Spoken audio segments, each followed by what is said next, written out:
ուզում եք դուք առաջարկում։ Կորուստների նվազեցում, ինչպես եղել է ժամանակին էներգետիկայի մեջ, ժամանակին 20-30% կորուստներ է եղել։ Իջել է 6%-ի։ Կորուստների նվազեցման քաղաքականությունը պետք է լինի էներգետիկայի գծով փոխնախարար, պետք է լինի էներգետիկայի գծով նախարար ընդհանրապես, պետք է լինեն պատասխանատուներ, ովքեր աշխատում են ջրային կորուստների նվազեցման ուղղությամբ։ Ինչպես կարելի է 65% կորուստ ունենալ ու մարդկանց ասել ջուր մի սպառեք։ Բայց կարծեք կառավարության արձագանքը ավելի մեղմ է վիոլաջերին, քան օրինակ հեծին են դեպքում, երբ որ դուք երկուստեր եզակի օպերատորներ եք։ Ինչով ասա պայմանավորված։ Սա ընդհանրապես կառավարության քաղաքականության ձախողման վառ օրինակ է։ Յուրաքանչյուր վայր, յուրաքանչյուր տեղ, որտեղ ուզում եք ձեր մատը դրեք, կա ձախողում։ Ինչպես կարելի է 7 ժամ Իսկ կորուստները հիմնականում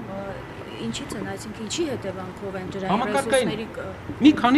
քանի բան, համակարգային ներդրումների բացակայություն։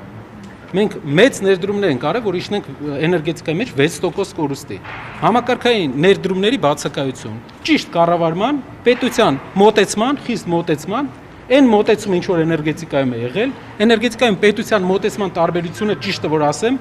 ավելի շատ կառավարման մոտեցման տարբերությունը շատ մեծ, եւ մենք տեսել ենք այն արդյունքը։ Երբ մենք ասում ենք, որ կորուստը ցանցերում 6% էր, մարդիկ մտածում են դա այդպես էլ պետք է լիներ։ Բայց մենք հիմա ջրի մեջ տեսնում ենք, թե ինչ է կատարում։ Ներդրումային ճիշտ քաղաքականություն, որպեսզի հասկանանք Երևանի ամբողջ կենտրոնը սնուցվում է տասնամյակներ առաջ կառուցված ու շատ վատ վիճակում գտնվող կուկուռուզնիկի կողքը գտնվող ջրամբարներից, որոնք տասնամյակներ շարունակ չեն վերականգնվել, վերակառուցվել։